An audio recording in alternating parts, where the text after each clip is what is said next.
alhamdulillah bàbá yìí máa ń kọ́ wá àlùbáríkà bàbá tí mi máa fẹ́ gbá bàbá ti bẹ̀ẹ́ lọ́wọ́ àwọn èso ní ilé yìí. Alhamdulillah rabbil alamin. Nísìnyí ìyá láti kí ẹ bẹ̀ fún ìyá wa ní tí ó ṣẹ́kù báyìí. Èyí yóò máa lọ sí ọ̀dọ̀ ìjọ ìjọba ìpè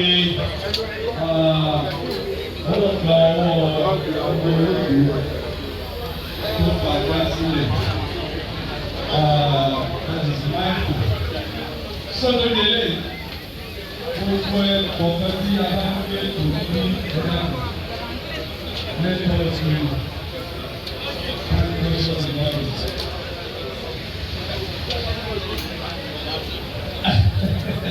Báyìí lẹ́nu tí wọ́n gbé ọ̀sá, wọ́n wá ọ̀dà láti ní ètò ìṣe ẹ̀dàgbọ̀yé ìṣẹ́jú tí a bá pè é ẹ̀dàgbọ̀yé láàrin ìṣẹ́jú yẹn. Ẹ̀yìn tí wọ́n máa pè é. People are watching. Social media are here. Ìdí wọn máa ń rí pé àyẹ̀wò ìbálò kí tí wọ́n torí owó fẹ́rẹ́ bá mẹ́. Wọ́n ti sàlẹ̀ pé ní àwọn tí kò tún nílẹ̀ ìjọ ọ̀rọ̀ àbáyé ìjọ. Tó tó délé ìjọba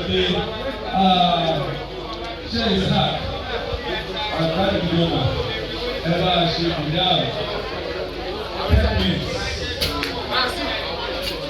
10 minutes, please, and your time start now.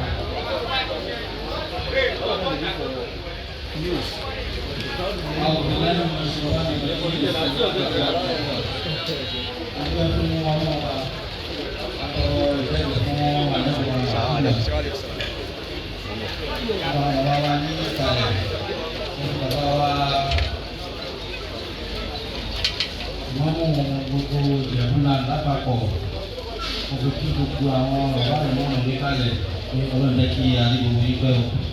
Àsìkò yìí ò ní pẹ́ tí yára ìmọ̀ adarúkọ gbogbo yín ẹgbẹ́ ojú wa.